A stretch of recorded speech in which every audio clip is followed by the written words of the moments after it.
Hi Leute und herzlich willkommen zu diesem Video. Und zwar geht es in diesem Video darum, ich habe vor kurzem erst noch den Swisstag auf meinem alten Kanal hochgeladen, da aber mein alter Kanal gesperrt wurde, wiederhole ich jetzt dieses Video hier. Das wird aber diesmal ein bisschen längeres Video als das letzte, also ich hoffe es mal, es wird länger. Ich habe mich ein bisschen viel besser vorbereitet. Letztes Mal habe ich ja alles auf einem auf eine Burger King Quittung hinter drauf geschrieben. Jetzt habe ich hier alles professionell auf meinem Smartphone aufgeschrieben und ja, wir legen gleich los. Wie immer bei diesem Swisstag, man muss Schweizerdeutsch sprechen, das heißt, ich werde jetzt dann gleich auf Mundart bzw. auf Schweizerdeutsch reden. Viel Spaß dabei! Also, ihr habt mich sicher schon ein paar Mal Schweizerdeutsch reden gehört, das ist ja kein Wunder. Viele Videos von Simi mit mir in GTA, das sind ja eigentlich alles nur schweizerdeutsche Videos.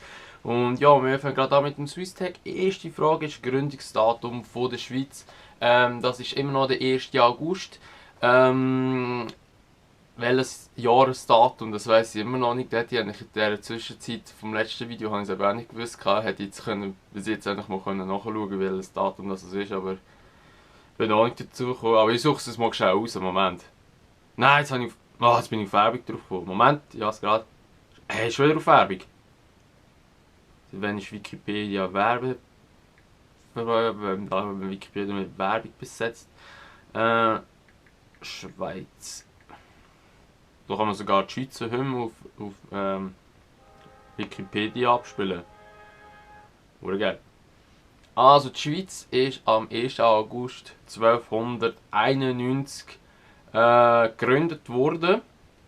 Aber am 12. September, schon schauen da, 1848 ist es als moderner Bundesstaat in der heutigen Form. Also das heißt, ja, keine Ahnung, was heißt das? Egal. Jedenfalls der 1. August, das habe ich ja schon im alten Video auch schon gesagt, im alten Swisstag, ist für mich immer noch das Highlight vom Jahr eigentlich. Ich könnte zwar jetzt wieder alles Feuerwerk vorholen. Ja mal gut, könnte ich eigentlich. So. Also wahrscheinlich haben sie viele haben sie nicht mit Swisstag gesehen. Also eben 1. August ist in der Schweiz wirklich so ein Tag, da dürfen wir Feuer machen.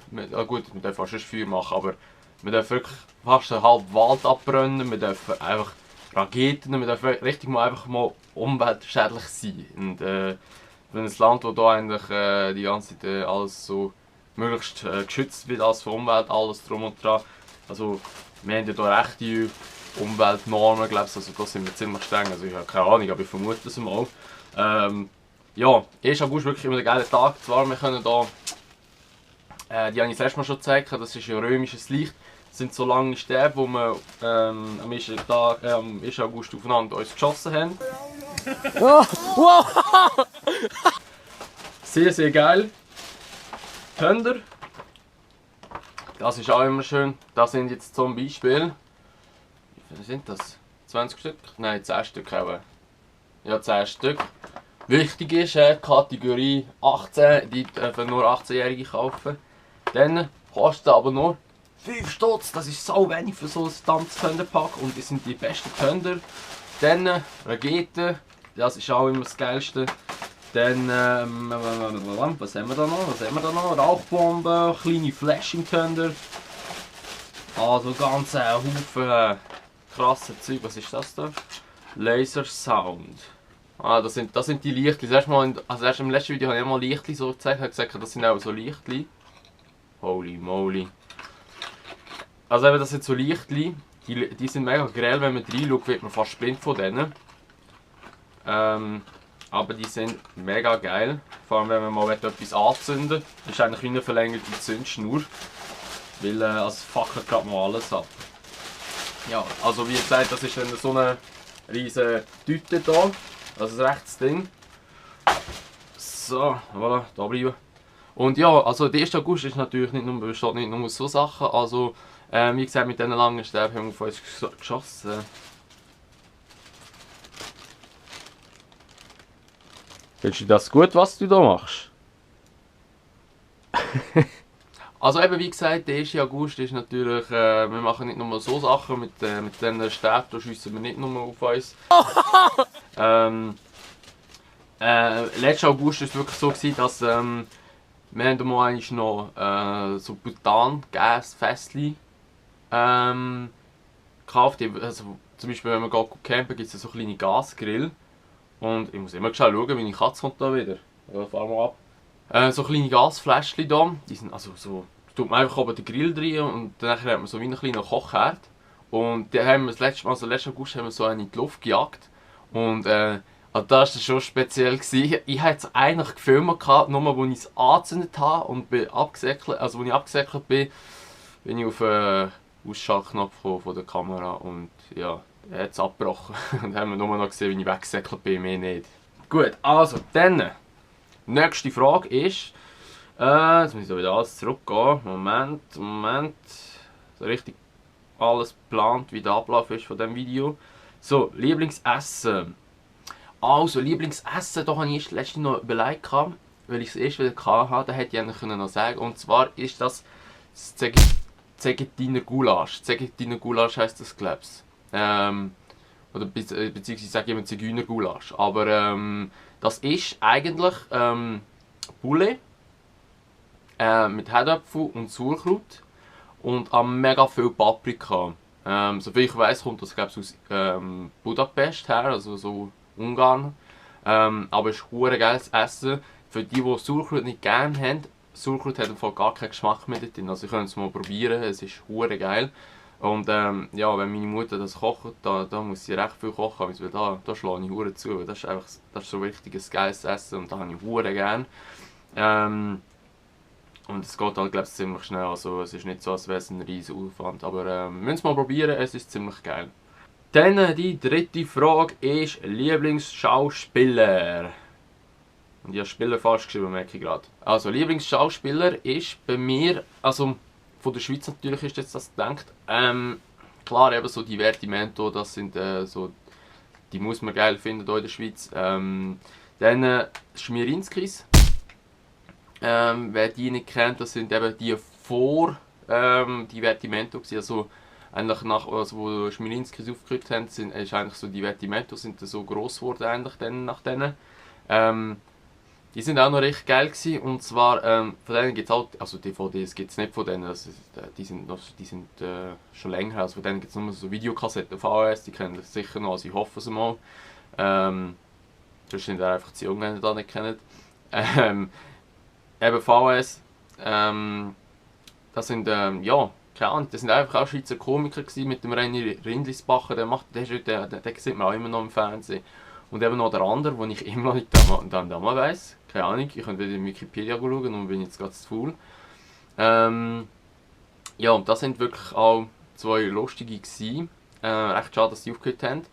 Dann Lieblingsschauspieler, oder was haben wir da noch? Lieblingsschauspieler aus der Schweiz. Also gut, Schauspieler kann man den als Schauspieler zeichnen, man weiß es nicht. Nur der Hermann Schönbächler, den habe ich ja schon mal erwähnt, also im letzten Swiss-Tech habe ich schon gesagt. Also wenn ich den mal sehen würde, dann muss ich wirklich ein Autogramm fragen, weil ich finde den Hammer. Er ist einfach ein geiler Sieg. Mit dem Reichi und mit der Natascha und keine Ahnung, wie heisst eigentlich seine Frau? Das weiß ich überhaupt gar nicht, aber ja, egal. Also der ist wirklich der ist ein geiler Sieg. Den würde ich wirklich feiern, wenn ich den mal sehen würde. Und ja, sonst eigentlich, das sind es eigentlich schon gewesen. Es gibt ja sonst eigentlich Schauspieler, Schweizer Schauspieler gibt es nicht so viel. Also höchstens, dass man noch sagen kann, Sportler von der Schweiz, also ich mal Roger Federer. Gut, so, noch auch so krasser Fan bin ich jetzt von dem auch nicht. Also, ich bin nicht so der Tennis-Fan. Dann, ja, man gibt so Sportler von der Schweiz, die erwähnenswert sind. Also, was eigentlich noch, gut, das ist halt, das Problem ist halt einfach, also es ist mehr so Motorsport, ich bin ja ein riesen Motorsport-Fan noch, also vor allem so Formel 1 das ist einfach der Burner, das finde ich einfach geil. Der Buemi, das ist noch ein geiler Sieg eigentlich. Ich finde es echt schade, dass der nicht mehr in der Formel 1 so aktiv ist. Also der war jetzt Ersatzfahrer bei Red Bull gewesen. Oder ist, ich glaube es immer noch, ich weiß es jetzt gar nicht mehr. Es ist ja jetzt, die Saison ist vorbei, hat schon lange nicht mehr so etwas gehört. Finde ich ziemlich geil, dass er so nebenbei erwähnt, dass der Alonso jetzt noch zu McLaren geht, dass er nicht wirklich aufhört mit der Formel 1. Es ist ein Gerücht gegangen, ja, egal. Aber ja, Buemi, ist geil, dass der eigentlich, ja, das ist eigentlich so von der Schweiz her einer, ja, von den wenigen, also in der Schweiz eigentlich gibt es ja wenige, die Motorsport machen, außer der Freunde halt mit dem, wie heißt der, Lüthi, glaub's, und der Ägeter, der ist auch noch gut, aber ja, der Freunde ist auch nicht so mein Ding. Und ja, also wie gesagt, da bin ich eher den Motorsport auf 4 reden, finde ich viel interessanter. Dann, nächste Frage ist Lieblingsmusiker. Lieblingsmusiker in der Schweiz. Also, da habe ich ja schon gesagt, ich finde den Blick nicht so gut, ich finde den Baschi nicht so gut, ich finde, hätte ich fast Helene Fischer gesagt. Wer gibt es da so für Sänger? Ja, es gibt schon ein paar Schweizer Sänger. Ich finde einfach, die Schweizer Sänger finde ich nicht so der Hammer. Luca Hänni finde ich auch nicht gut.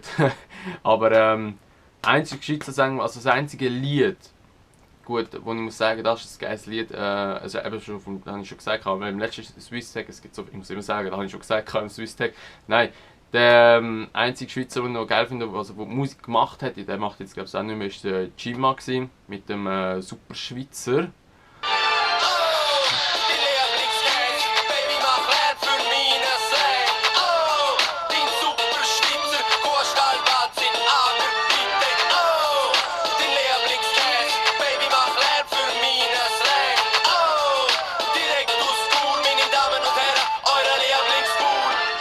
So, ja, der ist der Hammer. Der ist der Hammer. Also das Lied da müsst ihr unbedingt hören. Gima, Super Schweizer. Der ist wirklich, das ist ein geiles Lied. Er hat auch einen geilen Text drin. Aber ich glaube, so ziemlich das einzige Lied von ihm, das er gemacht hat. Und das ist auch schon ein bisschen älter. Ich glaube, irgendwie 2006 oder so war das Lied draussen gewesen. Oder später, ich weiß es gar nicht mehr. Es ist schon ein älteres Lied, aber wirklich, es ist der Hammer. Ich liebe das Lied weiterhin. Also ich finde es lustig, wenn ich es mal höre. Ja, das ist eigentlich die Frage, Simon. Na, schauen wir mal, was die nächste ist. Und zwar, nächste Frage, Frage Nummer 5 ist ein Lieblingsrestaurant. Lieblingsrestaurant, das ist bei mir der Galippo, der ist zu Gränichen, das ist auch im Aargau noch. Ich komme ja aus dem Aargau, aber da komme ich noch später dazu. Das Gränichen ist, das ist in der Nähe von Aarau und in der Nähe von Home, eigentlich schön zwischen innen.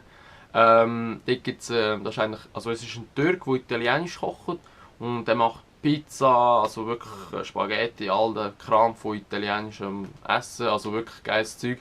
Und ja, dort bin ich auch in Schleschmühle und Spaghetti Carbonara dort, wow, also der macht hure viel zu essen dort, also der hat den Teller richtig voll. Und es ist einfach hure gut dort, also es ist wirklich der Hammer dort. Und ich habe es eben hure gerne, die Spaghetti, wenn sie nicht ganz weich sind. Also es gibt auch hure viele Köche, die die Spaghetti richtig weich machen. Ich habe es eigentlich hure gerne, wenn die Spaghetti noch ein bisschen hart sind, also wenn du ein bisschen Biss hast noch. Und er macht es wirklich so perfekt und er weiß es einfach genau, dass ich es am liebsten habe. Das ist einfach ein geiler Sieg und wir gehen hure viel Zimmer so essen zwischendurch. Und ja, also Galippo in Gränichen, wenn wir mal doch in der Pampos umeinander fahren, hier im Wienertal, Sauertal, den kennt ihr auch nicht, aber so heisst das ganze Zeug hier, dann geht mal dort vorbei, ist mega gut dort. So, dann 6. Frage, die habe ich jetzt selber mal reingenommen, weil ich denke, das wäre doch auch mal erwähnenswert. Zwar auf dem Kanal hier, eigentlich auf Castle, der ist eigentlich, habe ich voraussichtlich nur vorgehabt, wieder Let's Plays aufladen von Games. Aber ich habe auch gesagt, ich werde eigentlich eben so Vlogs machen, so Videos wie der. Und ich habe jetzt aber gleich gedacht, mit der Swisstech nehme ich noch eine Frage in ein Lieblingsgame von mir. Und ja, Lieblingsgame von mir. Das ist sicher mal klar GTA, sonst würde ich so nicht die ganze Zeit aufladen. GTA 5, es ist wirklich, ja, irgendwie so, es ist schwierig. Ich kann nicht sagen, ich finde es geil, ich bin hure angefressen das Game. Ich game es nicht jeden Tag. Also ich game es schon viel, aber nicht wirklich jeden Tag. Aber, was es sonst noch für Games gibt, eigentlich so, also jetzt gerade aktuell so, ich muss so sagen, die Spiele, die Reize, also Games, haben mir bei mir irgendwie so die Reize ein bisschen verloren. Klar, das Game ist immer besser in der Kindheit, also in der Erinnerung, Kindheitserinnerung. Aber aktuelle Games, muss ich sagen, The Crew, auch wirklich ein Hammer-Game. Dann, so ein bisschen von den früheren Games, so PS3, PS2, auf der PS3 mein Lieblingsgame. Ich muss glaube ich schon schauen. PS3 Lieblingsgame. dumme Frage. Früher, das ist früher, von einem Jahr, nein, aber vor etwa zwei Jahren, 2,5 Jahren, echt, keine Ahnung, wie alt bin ich? 17? Nein, ich kann ja nicht sein. 16, 17. Ich bin 14, das ist schon lang her. In dem Fall. Nein, 4 Jahre? Oha! Scheiße, Mann. Die Zeit geht hure schnell vorbei. Nein, also vor 4 Jahren ist das sogenannte Call of Duty Black Ops rausgekommen. Ich glaube, es war 2010. Und ich weiss noch, ja, COD habe ich nie gekannt. Ich habe wirklich nicht gewusst von dem Game. Und dann bin ich mit einem Kollegen. Gut, das wäre etwas anderes. Das erzähle ich auch noch gerade, das ist einfach lustig. Jetzt war ich mit einem Kollegen zur Runde. Und dann sind wir noch ein paar andere, haben wir das mit ein paar anderen Kollegen auch noch. Und dann sind wir dort in den Interisgang gegangen und dann hat so der Kollege gesagt, hey, kennst du das Game? Und dann habe ich gesagt, weißt du, ja, das Call of Duty kennst du? Und dann habe ich gesagt, nein, ich kenne es nicht. Und ich habe wirklich Call of Duty noch nie gesehen, ich habe es wirklich nicht kennengelernt. Und danach sagt er so, ja, musst du mal kaufen, ist hure geil. Aber ich war ja dort noch 14 oder so oder 16, keine Ahnung. Und ich habe es nicht können, also nicht einfach kaufen, ist natürlich ab 18 das Game. Da habe ich meinem Vater angerufen im Weitergang und habe gesagt, ja, darf ich es kaufen? Er hat gesagt, ja, also von mir aus schon. Und dann bin ich an die Kasse gegangen, dann hat sie gesagt, ja, bist du so 18? Dann sage ich so, ja, aber ich habe, also nein, ja. Dann habe ich gesagt, nein, ich bin noch nicht 18, aber ich habe meinem Vater angerufen, es ist in Ordnung. Dann hat sie gesagt, nein, das geht nicht, da muss dabei sein. Und mir dachte ich so, scheiße, ey, oder? Dann hat sie es behalten, dann sind wir wieder gegangen. Und dann war aber noch ein Kollege, seine Schwester zur Runde und die war 18 gewesen. Und dann sind wir so dort gestanden in Aarau. Dann sagt sie so, fragt sie so, ja, also wenn wir sie gefragt haben, ja, kannst du mir das Game holen? Wir geben das Geld alles. Hat sie gesagt, ja, was ist die Gegenleistung? Und dann sagt einfach der Kollege hinten dran so, ja, Arschfick, oder?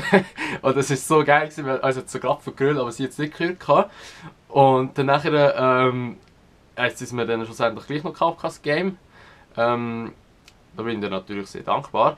Und ja, das Game ist so, also wirklich Call of Duty, also der weiss nicht, da ich es daheim gehabt und der Kollege hat immer gesagt, komm, wir gehen online gamen. Und ich habe gesagt, nein, warte, ich will zuerst mal die Story gamen, dass ich weiss, wie das geht. Ich habe noch nie ein COD gamen gehabt. Und ja, dann haben wir es aber gleich ziemlich schnell, bin ich in den Online-Modus gekommen und es hat schon ziemlich süchtig gemacht. Und nachher ist halt dann noch MW3 rausgekommen, das Modern Warfare, wo auch hure geil ist. Also geil war, also ich habe es jetzt zwar erst letztens, da liegt sie sogar gerade, erst letztens hatte ich noch das MW3 Game gehabt. Und ja, macht mir nach wie vor hure Spaß, also es ist wirklich ein geiles Game. Dann gehen wir noch erst weiter zurück, PS2. PS2, boah, da muss ich gerade mal überlegen. PS2 war eigentlich immer so Burnout Paradise, Need for Speed, die sind echt geil dort drauf. Ich weiss noch, der Kollege, also der Nachbar, der hat damals das GTA gehabt, San Andreas, und ich wollte das auch immer haben. Und ich es aber nicht dürfen, weil halt meine Eltern gewusst haben, dass das ein ziemlich brutales Game ist. Und da bin ich aber immer am Morgen, am Samstag, weiss nicht, am Samstagmorgen meistens immer so am 8 Uhr aufgestanden. Viertel ab 8, halb 9 bin ich zu ihm übergegangen, bis um 12 Uhr sind wir auch gamen. Und das war auch wirklich geil gewesen. Und ja, aber ich muss eben sagen, so Spiele von der Kindheit, die finde ich viel geiler. Also ich muss sagen, also das GTA 5, also das GTA 5 ist wirklich ein geiles Game, aber mein absolutes Lieblingsgame ist immer noch das GTA San Andreas, weil später, also ein paar Wochen, also ein halbes Jahr später, wo es rausgekommen ist, habe ich es mir gleich kaufen. Aber auf dem PC, weil früher bin ich mehr auf dem PC aktiv gewesen, ja, Counter-Strike habe ich gespielt, das habe ich auch noch da. Und das Geile war eigentlich, wie ich eigentlich zu Games gekommen bin, also zu so Videospielen. Und zwar war es eigentlich immer so, ich bin eigentlich früher bin ich gerne draussen, aber mein Vater hat mir immer so gesagt, ja, schau, da kannst du das und das machen. Mein Vater hat viel mit dem Computer zusammengearbeitet, hat immer so das Aktuellste haben. Und dann hat er auch immer so ein uraltes Lenkrad, hat er auch noch gehabt, und dann haben wir Formel 1 drauf spielen auch. Und darum bin ich auch zum Motorsport so angefressen, weil halt eigentlich mein Vater mich alles jetzt so ein bisschen reingeschossen hat mit Formel 1, alles so immer auf dem Computer, immer Formel 1 immer gespielt gehabt. Und ja, also ich weiss noch, als ich ganz klein war, habe ich immer Lego gespielt gehabt. Also es hat ja das Lego 2 gegeben und das erste Lego, das war so richtig schlecht gewesen. Aber ich weiss, dort hat so, du konntest zu der Pizzeria gehen und dann nachher, wenn du so dort warst, hast du so irgendwie so das Radio anlassen dort. Und dann nachher hat so, sind die Lego-Mönche voll abgegangen, sie sind voll gut dancen dort. Und es war geil. Dann, was ich so gegeben habe, Schlümpf. Es hat so ein geiles Schlümpf-Spiel gegeben, das war so ein Jump'n'Run, so wie Mario halt. Das war auch noch recht geil gewesen. Und da weiss ich immer, ich habe nicht gewusst, wie man das scheiß Game speichern. Und jedes Mal bin ich so weit gekommen, ich weiss noch, du bist der Schlumpf gewesen, und der war in einer Seifenplatte drin und dann bist du durch so Türen durchgeflogen. Also es hat so eine Leitung, wo du musst durchfliegen. Und ab und zu, und dann musst du eigentlich auch wieder so säckeln. Und dann hat es immer so Bäumstämme gegeben, die über den Schlucht waren, und jetzt immer so drei gehabt. Und wenn du musst drüber laufen, und dann ab und zu hat einfach der Baumstamm wieder so ein Loch dazwischen gehabt. Das ist irgendwie, also komisch, hat einfach ein Loch gehabt. Und dann musst du drüber gumpen und so. Und ich weiss noch, da habe ich so gerne gespielt gehabt. Und eben halt Formel 1, das war auch so wirklich geil gewesen. Und ja, also von den Lieblingsgames, also ja, schon klar hat es mir irgendwie die Game-Branche, oder also Game-Branche kann man nicht sagen, aber so in Games reingehauen, weil halt, also das Lustige ist auch, mein Vater sagt heutzutage Game nicht so viel, oder er tut nicht immer gamen, oder macht mal etwas anderes. Ja, er ist geschuld, er hat mich dort reingerührt, nicht ich. Ja, also das war jetzt ein ziemlich langes Thema von Games und alles. Wir haben jetzt so 24 Minuten, das wird lang zum Schneiden alles, aber egal. Nachher, nächste Frage ist Lieblings-YouTuber. Ja, Lieblings-YouTuber, das ist jetzt auf global bezogen. Und zwar, klar eben, erste Stelle sicher mal PewDiePie. Der ist schon, also wer den nicht kennt, sorry, wenn man auf YouTube aktiv ist, sollte man den kennen. Dann, also das ist mal Englisch, dann nachher, der Quabblecop heisst der. Das ist ein holländischer YouTube, der macht auch Let's Plays von GTA. Und der ist wirklich lustig, der hat so geile Haare. Dann, nächstes ist dann noch, wer ist denn noch? Also, gehen wir mal ein bisschen zurück auf so deutsche gehen wir mal ein bisschen zurück auf Deutschland, also deutsche Let's Player zum Beispiel, hat sich moderner umgespielt, Tadel, was gibt es noch so? Keine Ahnung, was gibt es noch so für Leute? Also sicher mal die drei.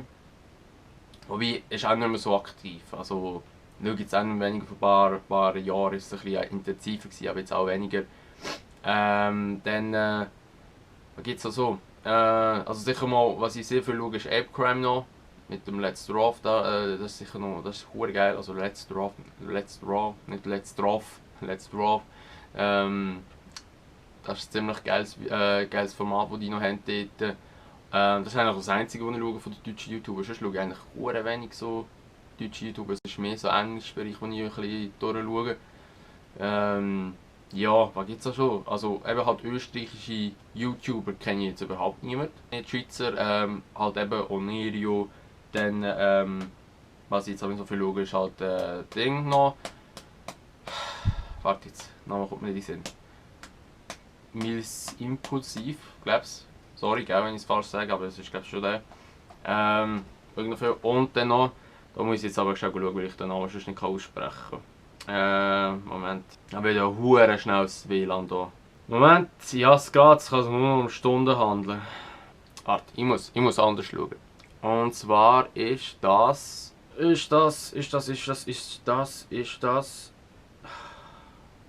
Mann, wieso habe ich so scheiß WLAN hier in der Hütte drin? Das ist echt mühsam. Komm jetzt. Alles Scheiß zu laden, nur da und ich will wieder anschauen, ladet es nicht. Willst du verarschen? Ich will gerne auf die Twitter schauen, aber mein WLAN-Zeichen ist voll. Was soll der Scheiß? Was ist das für ein Gecke? Mach ich jetzt da. Ich find's nicht. Ich find's definitiv wirklich nicht. Das ist doch ein Rotz. Moment, ich muss schauen, ein bisschen näher an WLAN-Router her. Ich komme gerade wieder. So, also nach 10 Jahren hat es geklappt. Und zwar ist das... es geht wieder. Das steht einfach keine Internetverbindung, jetzt geht's wieder. Also. Und zwar ist das Schweizer YouTuber, wo ich noch gerne schaue, ist das Weekly Girly Guide. Ich hoffe, sie hat es richtig gesagt. Aber schaue ich auch noch viel. Das sind so eigentlich die 3 YouTuber, die ich eigentlich zwischendurch schaue noch. Oder zwischendurch auch, wenn das Video kommt, schaue ich es eigentlich gerade als erstes an. Ja, das sind eigentlich, ist eigentlich so alles die ich auf YouTube so aktiv schaue. Eben eigentlich viel Englisch und ein paar Schweizer YouTuber noch. Deutsche eben, jetzt deutsche YouTuber eher weniger. Und ja, jetzt will ich schon schauen. Nächste Frage, was haben wir noch? Ich glaube, es noch eine. Und zwar habe ich mir noch überlegt, genau. Lieblings-YouTuber. Und jetzt noch habe ich gedacht, als 8. Frage nehme ich ein bisschen, ja, gut, das ist keine Frage eigentlich, aber ich werde ein bisschen erzählen über mich, also was das so mich betrifft. Und zwar, ich bin, sicher mal, also was ich kann sagen, ich bin 19, komme aus dem Aargau, südlichen Aargau, vom Hallwilersee.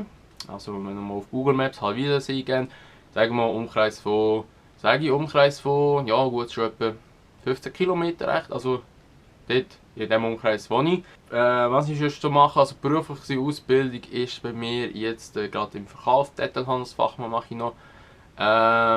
Auch jetzt gerade momentan ist es ein hoher Stress, weil ich arbeite in einem Elektronikladen. Wir verkaufen eigentlich hauptsächlich Handys verkaufen. Und nein, es ist kein Swisscom Shop, nein, es ist auch kein Sunrise Shop und Orange Shop sowieso nicht. Und es ist auch kein Mobile Zone. Also wir sind da ganz unabhängig von denen. Und ja, momentan hoher Stress dort auch. Ist klar, Weihnachten steht jetzt vor der Tür. Ich sollte endlich mal noch Weihnachtsgeschenke kaufen. Das könnte ich eigentlich jetzt am Nachmittag noch machen, weil ich gerade heute frei habe. Ha! Es ist Donnerstag und ich habe frei, das ist der Vorteil am Verkauf. Dafür muss ich am Samstag arbeiten, dass es der hure Kacke ist. Aber egal. Gut, ja, das ist eigentlich so ein bisschen über mich gewesen. Was könnte ich noch sagen? Also eben halt, ich bin 19, was ich sonst so mache, ist halt natürlich, wenn du 19 bist oder beziehungsweise nach 10 bist und du die Autoprüfung hast, fährst du natürlich Auto. Ich tue da schon ein Auto einblenden. Ja, ich tue ein Auto einblenden. Nein, ich tue ein Bild von meinem Auto einblenden.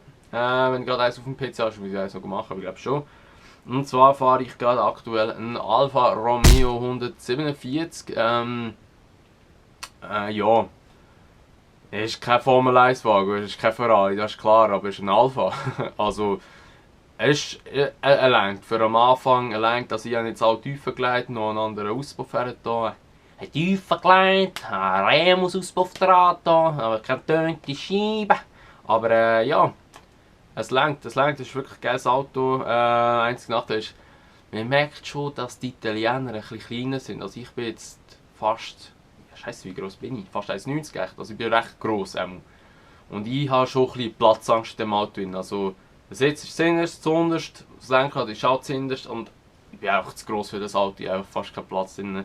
Aber schon will ich noch sagen, mein absolutes Traumauto ist der Nissan Skyline, der GT R34, das ist ein richtig geiles Auto. Ist zwar schon ein älteres Auto, aber ist einfach von Fast and Furious, das ist eigentlich bekannt worden, oder Too Fast, Too Furious, der ist eigentlich dort bekannt worden. Wirklich ein geiles Auto, das Skyline. Sowieso also Nissan, also so Japaner Autos, so Toyota. Gut, Toyota jetzt weniger zwar, aber Nissan hauptsächlich, die sind richtig geile Autos. Außer der Toyota Supra, der ist noch geil. Aber sonst, ja. Muss ich sagen, wie gesagt, man merkt schon, ich bin ein bisschen im Motorsport oder Autos bin ich schon ein bisschen angefressen. Ich muss sagen, auch wenn ich mal genug Cash hätte, würde ich mir zuerst mal verdammte Autos kaufen, bevor ich etwas anderes zulegen. Aber ja, gut.